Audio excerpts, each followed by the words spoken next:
प्रिय छात्र छात्राओं, आप सब सुनिए, जीवन में क्या बनना चाहते हो आप? किसका कुछ लक्ष्य है? कोई बता पाएगा? बोलो बेटा, घबराओ मत, बोलो। क्या लक्ष्य बनाया आपने अपने लिए? बोलो, शाबाश। कुछ भी बनाया होगा। शिक्षक बनने का मन होगा, शिक्षिका बनने का मन होगा, किसी का मन होगा कि मैं नेता बनूं, किसी का मन होगा मैं पुलिस में जाऊं, फौज की भर्ती मारूं, अग्निवीर बनूं, किसी का इंजीनियर बनने का मन होगा। किसी का कुछ मन है? वाह, शाबाश। इस बालक ने कहा कि मैं आईपीएस ऑफिसर बनना चाहता हूँ। एक बार करतल ध्वनि से इसका अभिनंदन करो। शाबाश, खड़े हो जाओ बेटा। ये साहस होना चाहिए कि मुझे क्या बनना है। ऐसा साहस रखो। बैठो। जो व्यक्ति नवीन पगडंडियों का निर्माण करता है वही व्यक्ति महान होता है। बस एक बात का ध्यान रखना बेटा, हम बने क्या क्या नहीं बने, यह लक्ष्य बाद का हो सकता है, परंतु जिस लक्ष्य का हम निर्धारण कर रहे हैं, जिस लक्ष्य को हमने अपने लिए बनाया, जिस उद्देश्य को हमने स्थापित किया, वो लक्ष्य महान होना चाहिए। पहली बात ध्यान रखो, हमारा लक्ष्य क्या होना चाहिए? महान होना चाहिए, विशेष होना चाहिए। लगातार धाराओं में बहने वाले को नाविक नहीं कहते, अच्छा तैराक नहीं कहते। पानी बह रहा है और उसी तरफ बह जाओ तो उसको कुछ महत्व होता है क्या? तैराक कौन सा अच्छा? जो विपरीत धारा में बहे, तैर सके, उसको पार कर सके। मतलब साफ हुआ कि लक्ष्य ऐसा होना चाहिए जिस लक्ष्य का निर्धारण करने से हम अपने अस्तित्व का बोध संपूर्ण समाज को करा सके। आपने न्यूटन का नाम सुना ना? कौन था? गुरुत्वाकर्षण के नियम को बनाने वाला बोलते हैं कि नहीं बोलते? अंग्रेजी में क्या बोलते हैं इसको आप लोग? अंग्रेजी विद्यालय में पढ़ते हो कि हिंदी? हिंदी में ग्रेविटी का सिद्धांत है ना। ग्रेविटी का सिद्धांत किसने बनाया बताते हैं? न्यूटन। चलो हम उसकी बात मान लेते हैं। अच्छा, विज्ञान शब्द को अंग्रेजी में क्या बोलते हैं? और एक शब्द क्या है? शोध के लिए क्या शब्द दिया? कुछ ढूंढने को क्या कहते हैं? रिसर्च। बोलते कि नहीं? हम क्या कर रहे हैं? रिसर्च कर रहे हैं, कुछ शोध कर रहे हैं। रिसर्च का मतलब ही विज्ञान है, ढूंढना है। अच्छा, दुनिया में कोई चीज पहले से होती है उसी को ही ढूंढा जाता है कि जो नहीं होती उसको ढूंढा जाता है? जो होती है उसी को ढूंढा जाता है। बहुत बढ़िया। अब ढूंढने का तरीका आपका अपना नया होना चाहिए। अगर एक ही तरीके से आपने ढूंढना चालू किया तो फिर कुछ भी लाभ नहीं। न्यूटन ने क्या ढूंढा? ग्रेविटी। यानी कोई वस्तु ऊपर से गिरती है, नीचे आती है, वो नीचे ही क्यों रहती है? अच्छा, ये तो रोज होता होगा। न्यूटन से पहले भी पेड़ से सेब गिरता होगा और नीचे रहता होगा। कोई भी चीज पहले से हो रही है परंतु उसने नए तरीके से सोचा। महर्षि दयानंद ने भी ऐसा ही सोचा। रोज मंदिर में जाते हो, आपके घर में किस किस के घर में मंदिर है? सबके घर में है। अच्छा, मंदिर में आपकी माताजी दिया जलाती है, बहन दिया जलाती है, हाँ, पूजा करके उसको धूप बत्ती भी करते हैं, उसके ऊपर प्रसाद भी चढ़ाते हैं, पक्का। परंतु आपने कभी पूछा कि ये धूप बत्ती क्यों चलाते इसके सामने? आपने कभी पूछा कि इसमें प्रसाद ही क्यों चलाते हैं, क्यों चढ़ाते हैं? पूछा आपने? बस नहीं। बस ये नहीं का उत्तर फिर गड़बड़ है। ढूंढने की चाह रखो। ऐसा ही एक घटनाक्रम हुआ महर्षि दयानंद सरस्वती के जीवन में। आप जैसे हम जैसे सामान्य 14 साल के बालक थे। अच्छा, किस किस की उम्र 14 साल हो गई होगी? लगभग 13, 14, 12, 15 सबकी है ना? शाबाश। लगभग एज ग्रुप, एक ही एज ग्रुप के हो आप। 14 वर्ष के थे, हमारी उम्र के थे। तब ऋषि दयानंद ने देखा कि भगवान की आराधना करनी है, भगवान को देखना है। और देखा कि व्रत रखने से भगवान मिलता है। शिवरात्रि का व्रत रखने से भगवान मिलता है, जाना कि समझा, घर वालों ने जैसा बताया वैसे मान लिया। ऋषि दयानंद ने भी ये ढूंढा 14 वर्ष की आयु में कि ईश्वर को कैसे ढूंढा जाए। घर वालों ने बताया मंदिर में जाना, शिवरात्रि के समय में व्रत रखना, और जो आपने व्रत मन से किया, सही तरीके से किया, तो आपको शिव जी के दर्शन हो जाएंगे, भगवान मिल जाएंगे। बस दयानंद गए, उसका उस समय नाम था मूल शंकर। बचपन में उनका नाम क्या था? मूल शंकर। मूल शंकर जी अपने उस देवालय में बैठे 14 साल की आयु में, और देखा क्या कि एक चूहा उस शिवलिंग जी के ऊपर आ रहा है, प्रसाद खा रहा है और वापस जा रहा है। और वो केवल इतना ही नहीं करता, खाया उसको निकाल भी रहा है, वहीं छोड़ भी रहा है। तो दयानंद के मन में, मूल शंकर के मन में एक प्रश्न उत्पन्न हुआ कि ये हो क्यों रहा है, ये हो कैसे रहा है, और ये जिसकी मैं आराधना करने बैठा हूं, ये कहते हैं कि दुनिया का सबसे उत्तम व्रत है, इससे भगवान मिलेगा, और यही भगवान है, इसकी पूजा करने से मुझे शांति मिलेगी, सुख मिलेगा, मैं पालूंगा। होता है ना स्कूल में, जब हम नंबर लेना चाहते हैं, मार्क्स अच्छे लेना चाहते हैं, तो हम लिखते हैं, और लिखते और कहते हैं कि मैंने बहुत अच्छा लिखा, मुझे 80% 90% मिलेंगे। सोचते कि नहीं सोचते? और जाते हुए प्रार्थना भी करते हैं, भगवान आज मेरी परीक्षा है, थोड़ा सा संभाल लेना, समझा लेना, कुछ मेरे नंबर बढ़ा देना, कुछ ठीक रखना, मेमोरी में कुछ पावर बना के रखना। कहते हो कि नहीं कहते हो?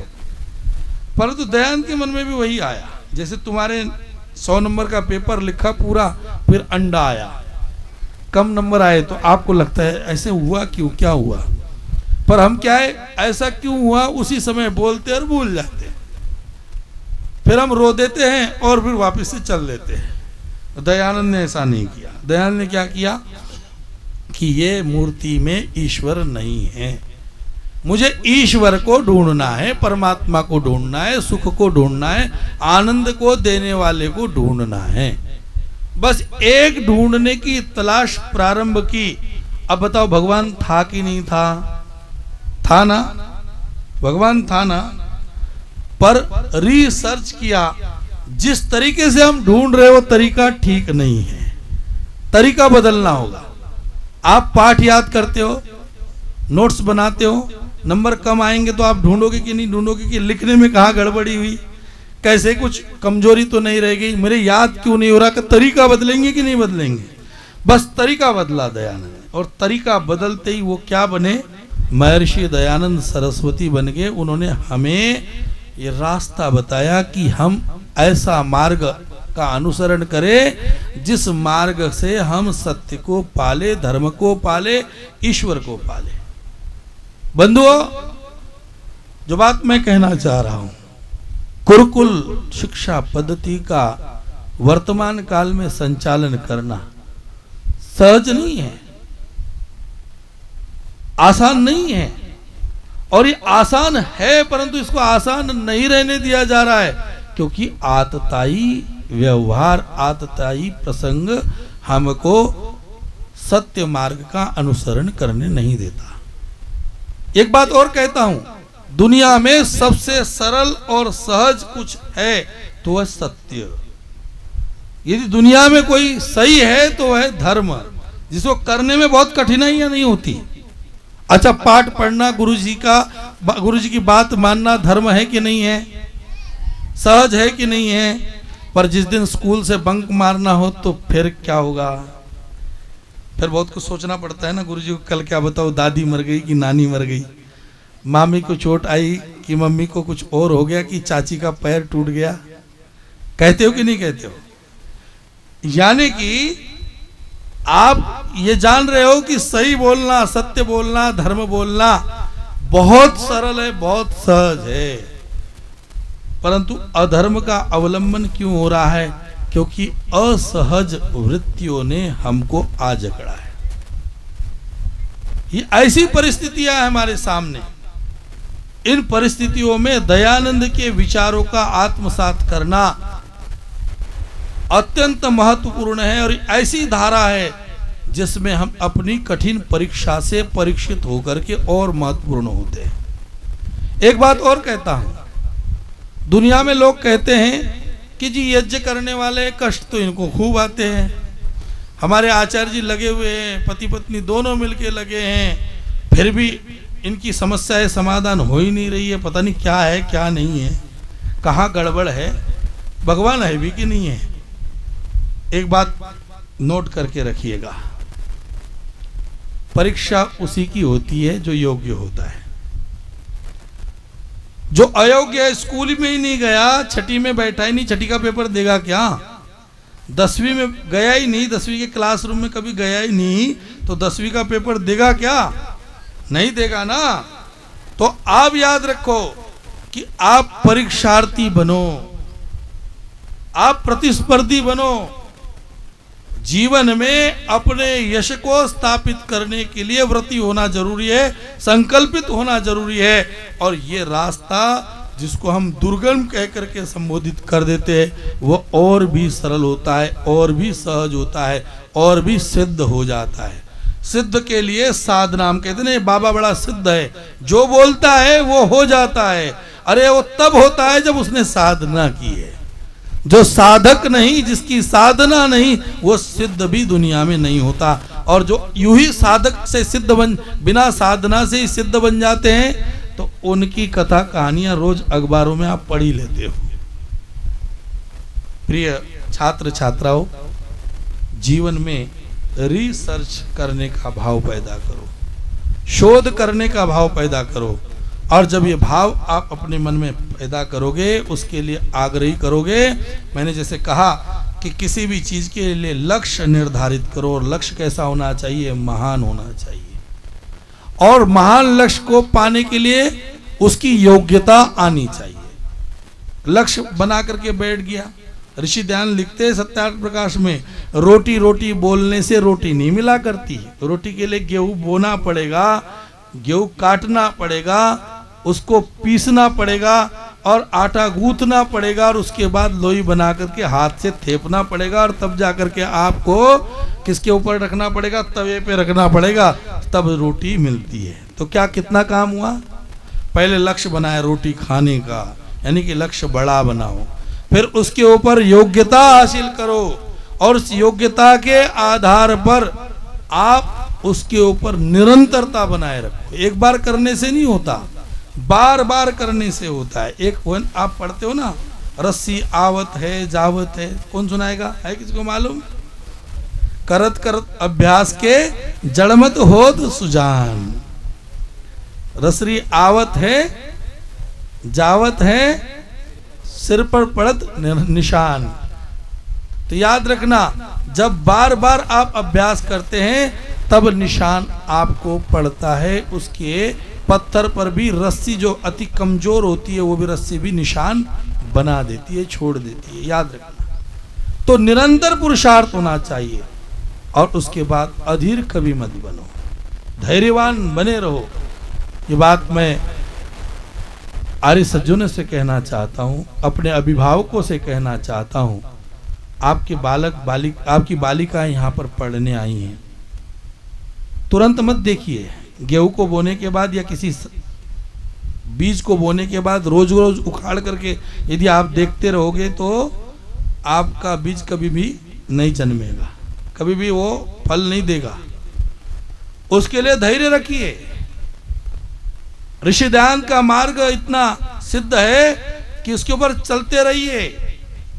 असत्य का मार्ग नहीं है, उसके अंदर गति प्रदान करते रहिए, तो आपको लाभ मिलेगा। यही बात अपने मान्य आचार्य जी और अपनी बहन से कहना चाहता हूँ।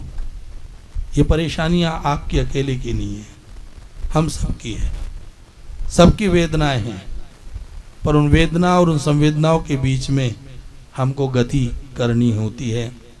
दुनिया में कहते हैं कि एक राहगीर मार्ग से चल रहा था अपना घोड़ा लेकर, अचानक घोड़े को प्यास लगी, घोड़ा रुका, सामने देखा कि रेहड़ चला रहा था किसान। घुड़सवार ने कहा, हे किसान, तू मुझको पानी पिला दे, मेरे घोड़े को भी पानी पीना है, क्या मैं पानी पी लूं? किसान ने कहा, आओ आओ बैठो पियो पानी, क्या बात है इसमें। तो घोड़ा जब पानी पीने लगा तो रेहड़ चल रही थी, तो खट खट की आवाज आ रही थी। घोड़ा बिदक रहा था, पानी पी नहीं पा रहा था। राहगीर ने कहा कि इस खटखट को रोक ले, मेरा घोड़ा पानी पी लेगा। किसान ने खटखट रोक दी तो पानी आना भी बंद हो गया।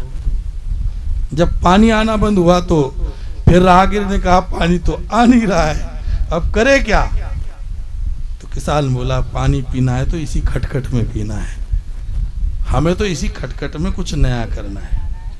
तो इसलिए कहता हूं हम सब पुरुषार्थी रहे, हमारा लक्ष्य महान है। हम धारा से विपरीत चलने वाले लोग हैं, हम रिसर्च करने वाले लोग हैं। अरे दयानंद भी उस दिन मान लेता कि चूहा कूद रहा है तो कूद लेने दो, यही मेरा शिवजय है, तो शायद हमको ये मार्ग नहीं मिलता, हमको ये नई पगडंडी नहीं मिलती, हमारा जीवन भी सफल और सार्थक नहीं होता। हम उस पगडंडी के अनुगामी बनने वाले शिष्य परंपरा के लोग हैं, हमारा जीवन निश्चित रूप से सार्थक बनेगा। 100 से अधिक देशों में देखा जाने वाला, सर्वाधिक लोकप्रिय और सबसे अधिक फॉलोअर्स के साथ पूरी दुनिया में आर्य समाज के विचारों का प्रचार करने वाला एकमात्र चैनल वैदिक प्रचार।